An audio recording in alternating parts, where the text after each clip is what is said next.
I want to welcome everybody to the Fertility Now channel. Usually I'm giving you these simple and what I consider powerful and effective tips to optimize your fertility, whether you're trying to conceive naturally or with IVF.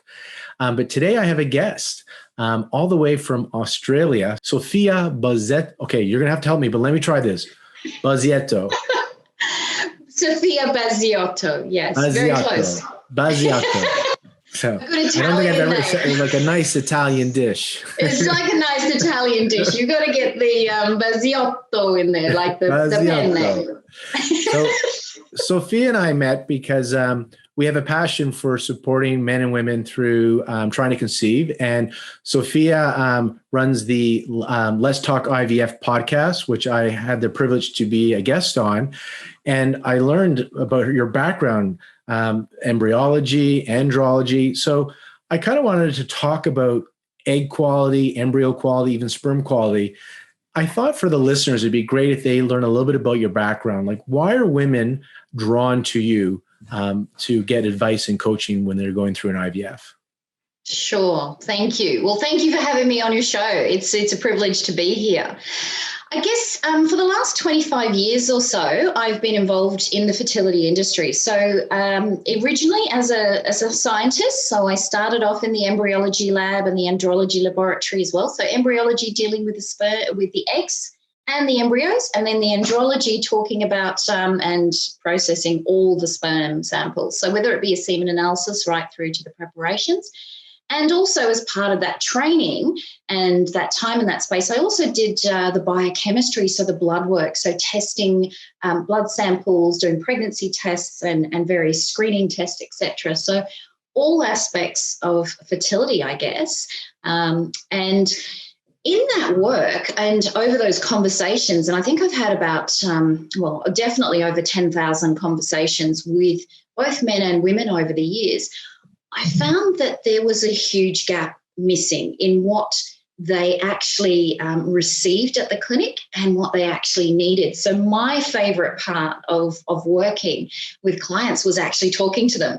So I'd spend ages talking to clients and explaining the science and explaining the procedures to them and actually having that connection and making them feel more comfortable. So by the time they went into that embryo transfer, for example, they knew exactly what was going to happen and there were no surprises there. So I love that connection. And what I saw time and time again is that there was a big gap in terms of what they needed and in particularly the emotional support. So I thought, okay, this is something I want to work with. So I went out and I did some coaching work. So I did the NLP, the timeline, the hypnotherapy. I know you've got your hypnotherapy as well.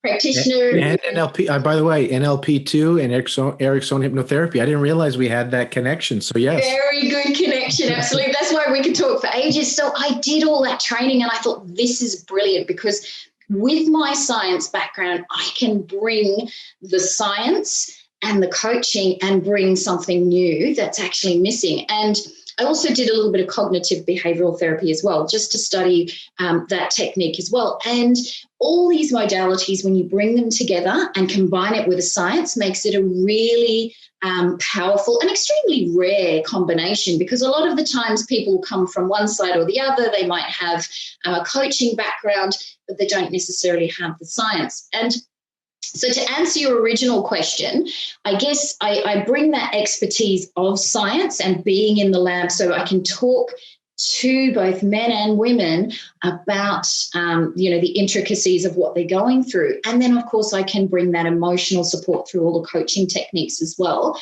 They get a combination of both worlds. And I guess in terms of timing, when you talk about the clinic, and I know we've talked about this briefly off camera, the timing that is involved for these processes is limited in what the clinics can offer you because there is a certain appointment time and you do have a certain space in order to get information covered. The emotional support that is required for these treatments is not something that turns off the minute they walk out of the clinic. And that's where the benefit comes in because I can actually provide them with 100% support, both whilst they're having their treatment and in between appointments as well. So that's, I guess, where the beautiful thing lies, and that sort of golden space is the fact that there is the time that I can dedicate to clients, which they will not get necessarily from any other forms of support, and certainly not with the science background. And I think that's the attraction part. You're offering some things that are considered a little bit out there, like the mind-body stuff. However, you're grounded in the science. And so that's what attracted me to want to talk to you on our channel today. Because when couples come to us, when women come to our practice, they're looking, if they're going to do an IVF, they're looking, how can I improve my chances of IVF success? And really, how do I improve my egg quality, whether you're trying to conceive naturally or through an IVF? And so the first question I wanted to kind of ask you, just a basic blank one, is it possible to improve egg quality? Or if you're 38, is that as good as it's going to get? At 39, it's not as good as it was at 38? Or is there room to impact the egg quality? Yes, look, and that's a brilliant question. And it's something that I obviously talk to clients about a lot. Now, I guess over the 25 years of seeing clients, and I guess I get to look at those eggs, microscopically. So you may have, in the course of a week, you may have different ranges of patients. You might have on one particular day a 30-year-old. Now, that 30-year-old may have diet issues, they may have other health issues, and you might have a 40-year-old come in on the same day. Now, although the egg numbers collected from both those women may be vastly different, and that comes into play with a number of other factors, the person who may have the dietary and other health problems will definitely have an impact. That will have an impact on their oocyte quality. Now, again, microscopically, you might not see so much of a difference. But what you do see as a difference is as those embryos are grown over the course of, up to day 5, we'll actually see changes. Even up to day 3, what we see is there's definitely a sort of change in terms of what is inside that embryo. We'll see increases in fragmentation. So when the embryo is actually dividing, we like to see little bubbles. And sometimes pieces break away. And those sections and pieces that break away, fragmentation, will actually, when we're scoring those embryos, they will score a lot lower. Okay, and generally they don't go on to produce the good quality blastocysts which we're looking for to transfer. So on the course of one day, we'll see a range of different ladies coming through. And at the end of that week, it is not necessarily the younger patient who has the best quality embryos to put back. At the end of the day, it is possible, because those same patients, I'll see them 1 month, and then 3-4 months later they'll come back in and have another cycle, and they may have had a poor outcome from that first cycle and been recommended to make some changes, or they may have received some help. That could be diet, that could be acupuncture, that could be a number of other different services. When they come back in for that next cycle, you definitely see a difference in oocyte quality and ultimately embryo quality when that gets through to transfer day. And obviously, at the end of the day, it's a healthy baby. So we do see that, because what I guess, as many of your viewers may know, is that it's not just necessarily one cycle that they go through in order to take that baby home. It could be a number of cycles. So over the course of that journey, you get to see that particular patient's eggs and embryos at multiple times and see what they're doing in terms of their lifestyle changes, because obviously we talk to them. There's a lot of conversation going on, and they will tell us what changes they've made, and certainly we do see that change. So yes, absolutely, you can change your egg quality, and there are a number of things you can do to have that happen. And certainly if you aren't getting success in terms of pregnancy, those are things we look at. And of course, mindset is a huge part of what I do, and I know you do it as well, in terms of getting a healthier pregnancy happening, whether that be before they get to the clinics or if they're already at the clinics having treatment. Talk about some of the things that women can do to optimize their fertility. So from what you just shared, because I want to talk about the mindset and other things you're doing, I just want to check in then with, we can improve egg quality.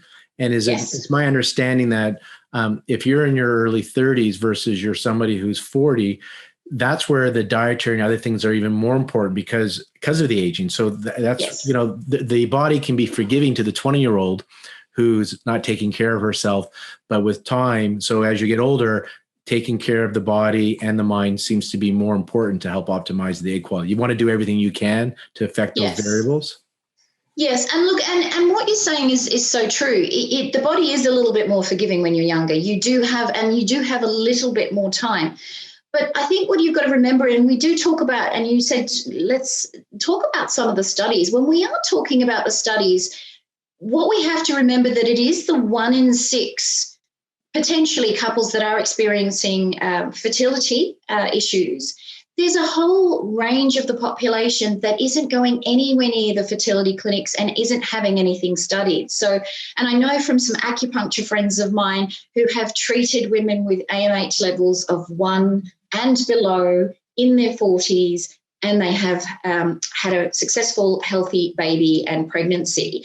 A lot of those women aren't involved in the studies that we see. So I think it's really important when we talk about data that we remember that we're looking at a small subset, and there's a vast population out there who may still be having their own fertility struggles, but they never actually make it to the studies. In terms of what you can do, definitely with mindset and talking about that impact that it actually has. Now, we know from all the studies that have been done in both mouse models and also with human studies as well, that there is a impact of your emotions on your body. It is not something that is woo-woo. It's not out there. There are scientific studies showing it. So to give the mouse model story, what they looked at was they looked at a generation of, let's call them Generation A of mice. And what they did with those mice, and I'm hoping that they had, I imagine they did have ethical approval, was they used to have this cherry blossom smell. And when the cherry blossom smell was present, there would be electrical shock for these mice. Okay, so that's Generation A. Now, they actually had the smell and the shock. And so, of course, anytime they even smelt that smell, they would think, oh, my goodness, there's going to be a shock. Now, when they went to Generation B, those offspring of that first generation, they would also be fearful at just the smell of cherry blossom. Now, how can that be possible? Because they haven't been part of that experiment. They haven't actually been exposed to the shock. And their generation, their offspring, Generation C, so A, B, and C would still be fearful, even though they hadn't experienced that electric shock. They had no physical stimulus at all to be linked to that smell of that cherry blossom, yet they were still fearful. So we know from this model, and there have been, as I said, lots of other experiments, that this is handed down. So there is an impact of fear and emotions on your body, and we do pass that down. In terms of fertility, we know, and there's a study I'm just reading now, which is brilliant, that the stress and anxiety that is experienced by fertility patients, and this was, I think, predominantly women that answered this study, is equivalent to having cancer and having cardiac and hypertensive sort of surgeries and the recovery involved with that. So there are more and more studies coming out about the level of stress and anxiety that fertility clients do experience. They are being published in the journals. And as I said, this one was very recent, and it put those stress and anxiety levels at that height. So cancer patients, again, are going to be experiencing the same sort of stress and anxiety that we know the fertility clients do. And I guess being on the forums as I am as well, I'm sort of seeing the conversations, not only of my clients, but of other people who are experiencing that stress and anxiety. So we know it's a huge part of trying to conceive. And it is something that we can work on, because we can change your body biochemistry by changing your thoughts and your emotions and how you're dealing with those. And of course, everyone's different. They all have different stresses in their life, but these are easy things that we can do and work on, so that when it comes to preparing for that cycle, they are ready. They have done the work. And it's not just let's start 3 months before. It is let's start 6 to 12 months before. Let's look at all the aspects of your health. Let's look at your blood tests. Let's look at what your iron levels are. Let's take some folate, and again, look at various other aspects of your diet and lifestyle factors, as well as your mindset, to get you into that healthiest possible place you can be, which is going to give you ultimately a much better chance of conceiving And of course, that's, where I sort of work in terms of providing that support and making sure that when clients do get to that clinic, if they're going there, well, hopefully they'll come and see me earlier and they don't have to attend the clinic at all, which is the best part and the best time to see them. So when you see women and you're going to help support them to optimize their egg quality, you do work on the mindset to help them with stress, because as we talked before, it's not so much the stress, it's the perception, how you perceive the stress that has that physiological effect on the body, negatively can be. Can you talk about what other things, like in your coaching program, so they're going to get some advice coaching around stress, how kind of take back some of the control of this process so it can be a positive experience on their journey to parenthood? Can you share other things that you would recommend? You don't have to go into detail of how to eat, but yes, over diet. Do you recommend supplements? Yes. What other things are you? Absolutely. And look, and as we've discussed this earlier and off camera, that the percentage is usually the women. The women are the ones coming to get the help. And we'll talk a little bit about the men later. But there's so many things you can do. So it's not just the diet and lifestyle factors, but they are very important. So you are looking at, alcohol consumption, reducing little to none. If you can do that, that's the best. You are looking at sleep. Sleep is so important, and of course is intricately linked to the stress levels that you have in your life as well. So if we can look at areas, and again, this will be different for every single client, where their areas of stress are and what we can do to alleviate that. Sleep is another one, and sleep hygiene. It's amazing how many people aren't getting a good night's sleep, and that helps incredibly when it comes. Obviously, it's a restorative process anyway.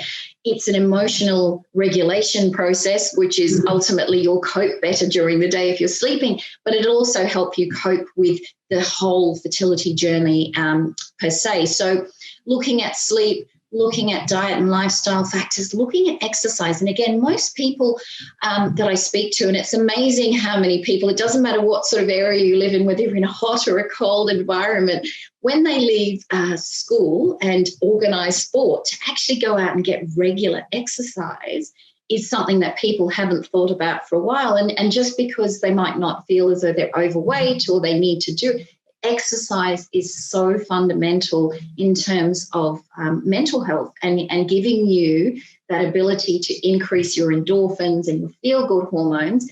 Doesn't have to be, 45 minutes at the gym. It can be as simple, start off with 10 minutes going for a walk, park your car further away from the train station so you walk a bit further every day. Simple, easy things that are guaranteed to give you a better a chance when you are trying to achieve this pregnancy. And they're all very easy things. As I said, without going into all the details, these are all simple things that people can do.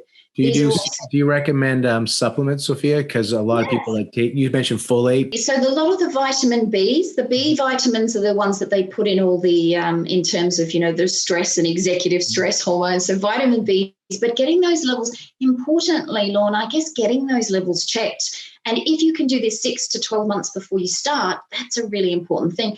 Vitamin D is also vital, and it's lacking in so many women and men.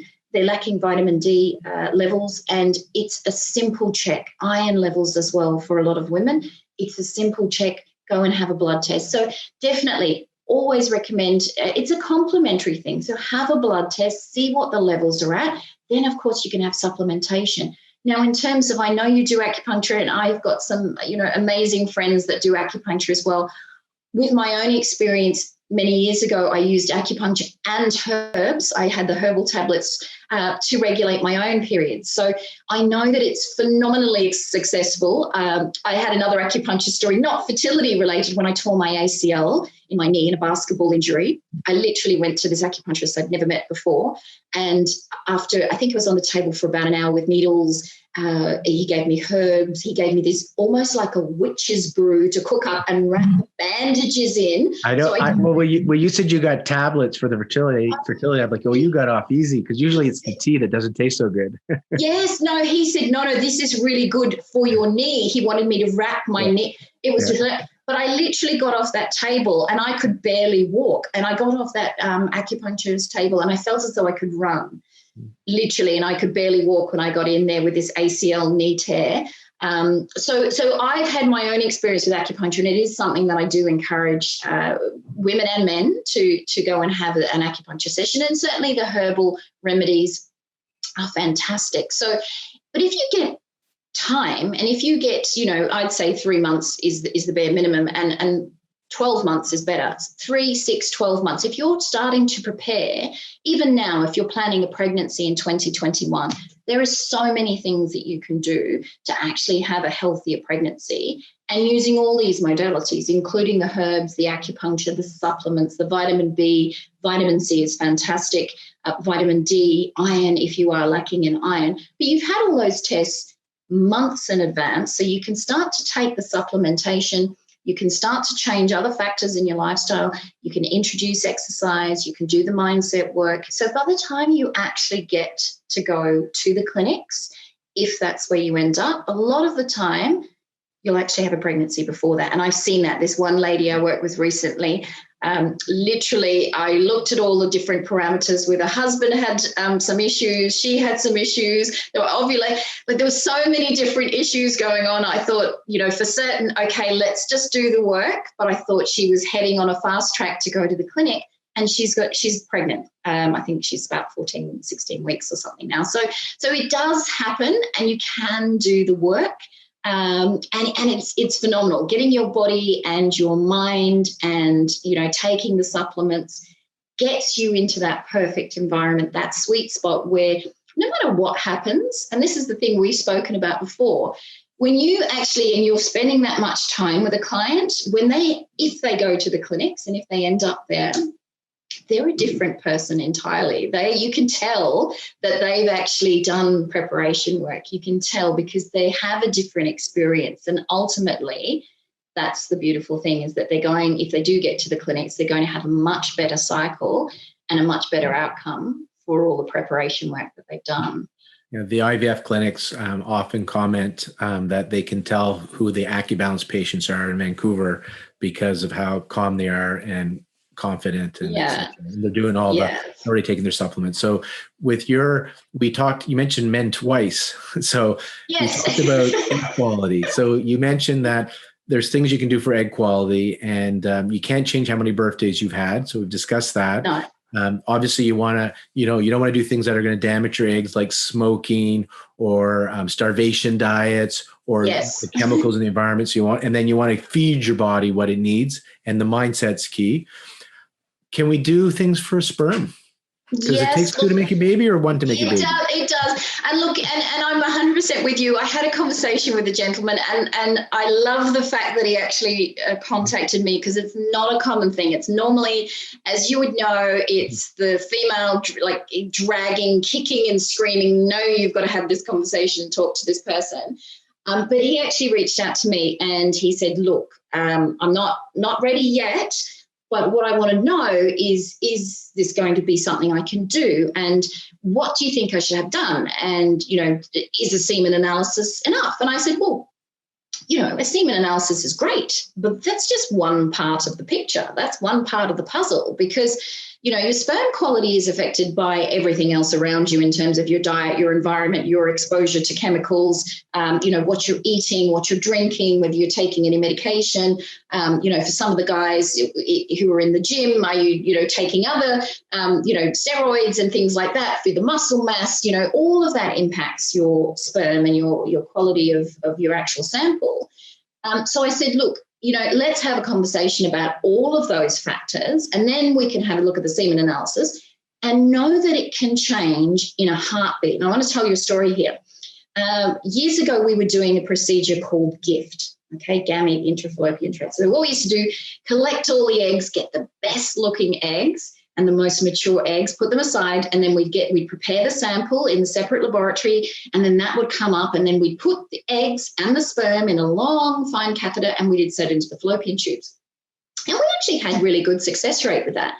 On this one particular day, I was down in the embryology lab, in the sperm lab, and I had a gentleman come in, and I had seen him a month or two before, perfectly normal semen analysis, because it had to be a certain quality in order to do this procedure. Nothing wrong, absolutely, and not anticipating any problems whatsoever. And he went to collect his sample. Now, when we always have their phone number in case there's any issues to call them back. I had a look at his sperm.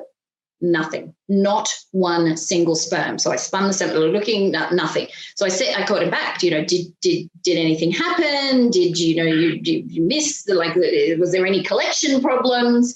And part of our process, we would always ask, have you had any flu-like symptoms? Have you had any fevers? Anything like that.